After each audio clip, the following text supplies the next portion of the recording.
Hello, my name's Carmen Thomas.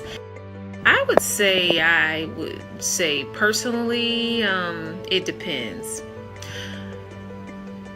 Currently, my situation is I'm finding as I'm doing more and more research, as a woman entrepreneur, opportunities are increasing.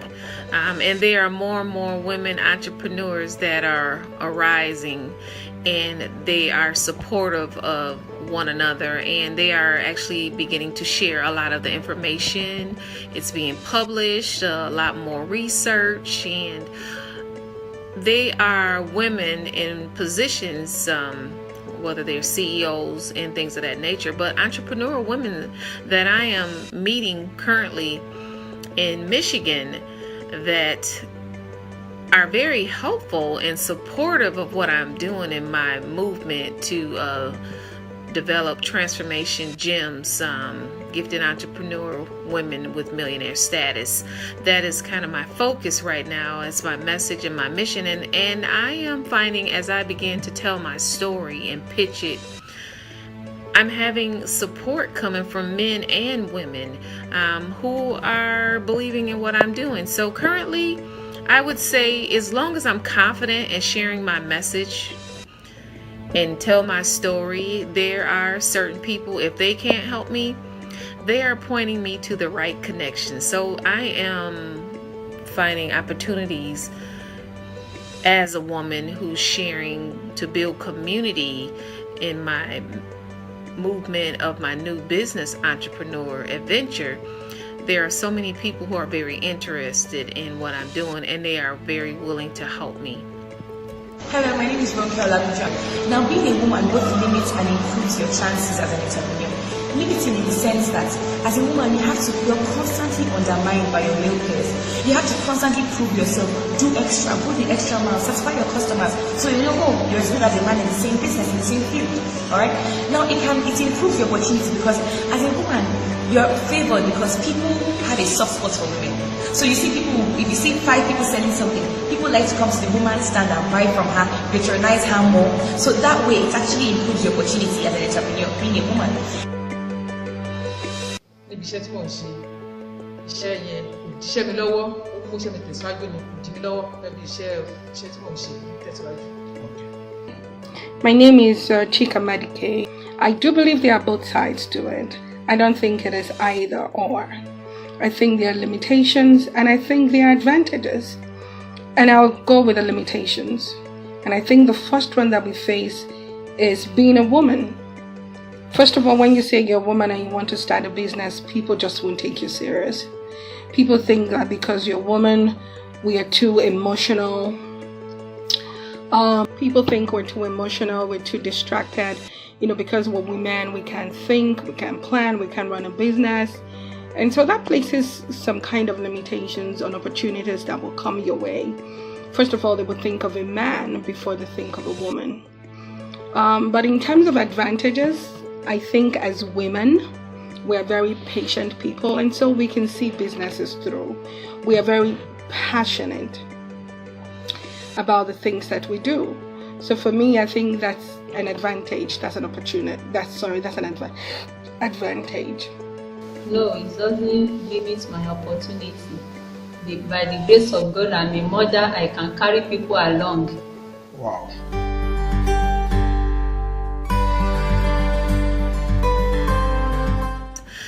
Well, support from, sometimes it can be support from your family to really understand what you're doing and why you're doing it, and to believe in your cause. Another challenge is transitioning from a full-time job to stepping out on faith and believing God that He will open up the doors for you and provide the resources so that you can transition from one opportunity of being an employee to actually being a business owner, and having a support system to help you get to where you have to go, and also having making sure that your finances are totally covered and you have, at least a good 12 month to 24 months income available so that you can survive and not have any debt. My greatest challenge as a female entrepreneur is the fact that some of my customers see me and they get attracted to me. So I'm showing them a business or a service or a product, and instead of seeing that product or service, they start focusing on me. And that's a problem because I don't want to be compromised. So that's one of my greatest challenges as a female entrepreneur. Gẹ́gẹ́ bí obìnrin níbi iṣẹ́ tí mò ń ṣe, iṣẹ́ yẹn òjíṣẹ́ mi lọ́wọ́, ó ṣe mi tẹ̀síwájú ní òjì mi lọ́wọ́ gẹ́gẹ́ bí iṣẹ́ tí mò ń ṣe tẹ̀síwájú.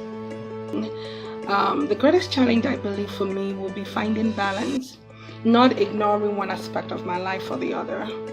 Remembering that, I'm a spiritual person, I have relationships, learning to find balance between all those, and also owning a business and pursuing my dreams.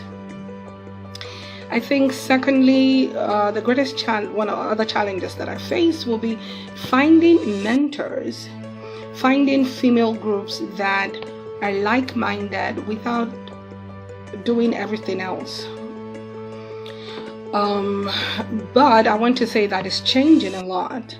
I was in Nigeria last year and I attended a wonderful women's meeting called The Meeting.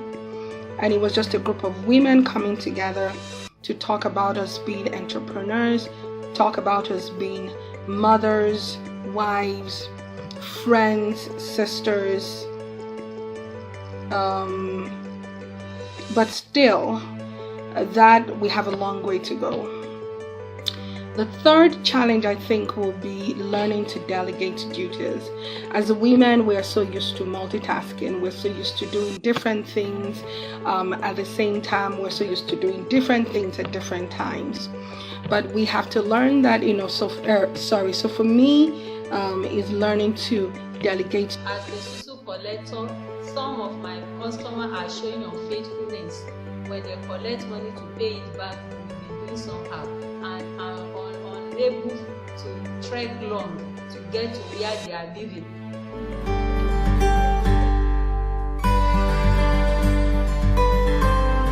I haven't actually needed to apply for any money currently for my new business movement. I do know that there are some people who are trying to find income and money for startup, and they bumped into barriers, whether they don't have the right credit score or they can't find organizations who will lend to them based on their idea.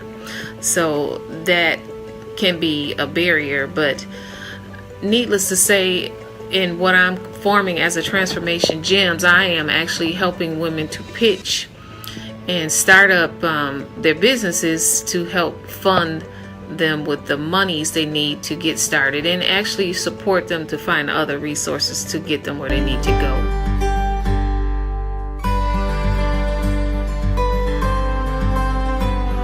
I would say if I didn't have faith, I wouldn't even believe I could do such a thing. I would say that my faith and my belief in myself and my ability to accomplish the work that God has purposed inside of me, if I didn't have faith in God, I would not do this. And I'm doing it actually in fear somewhat, not having total confidence in what I'm doing as far as step by step, but just trusting God as I go out each day to accomplish the work that He's placed on the inside of me. So from a faith standpoint, I know that God is with me. So it's important for me to actually pray and ask for wisdom and guidance each day as I move forward in my entrepreneur endeavors to build community. I think faith goes a long way to giving me success in business. I'm a Christian, and in my daily endeavors in my business, things may be tough. Being a businesswoman is really tough. But I always know that there's a greater power inside me. I know that greater is He that's in me than He that's in the world. When I'm doing things and facing a new challenge, I have faith. I know that God is with me, so I'm able to face things head on. So being a Christian and coming to actually helps me succeed in business most of the time. Does your faith enhance your business? Most definitely, 100% yes. I cannot separate my life from my faith. I do not have a business life that is different from my spiritual life. In fact, going into the business that I went into was a step of faith for me. It was believing that this is what God wants me to do at this time. It was an act of obedience for me because it didn't make any sense. But I trusted God and I decided to do it. So all the way through the challenges that I've faced, the ones I will continue to face, my faith enables me to take those back to God. But that does not take away from me studying about the business, doing the things that I have to physically do to learn about the business. But ultimately, I believe in the sovereignty of God in my life. And there's one Bible passage that I love in addition to that tells us that in Him all things consist, in Him all things cohere, in Him all things hold together. And so in Him, everything concerning my life, whether it be business, family, relationships, education, in Him, not only do they hold together, but they also succeed. Yes, it enhances it in the sense that I'm believing God will change them and I will get good health.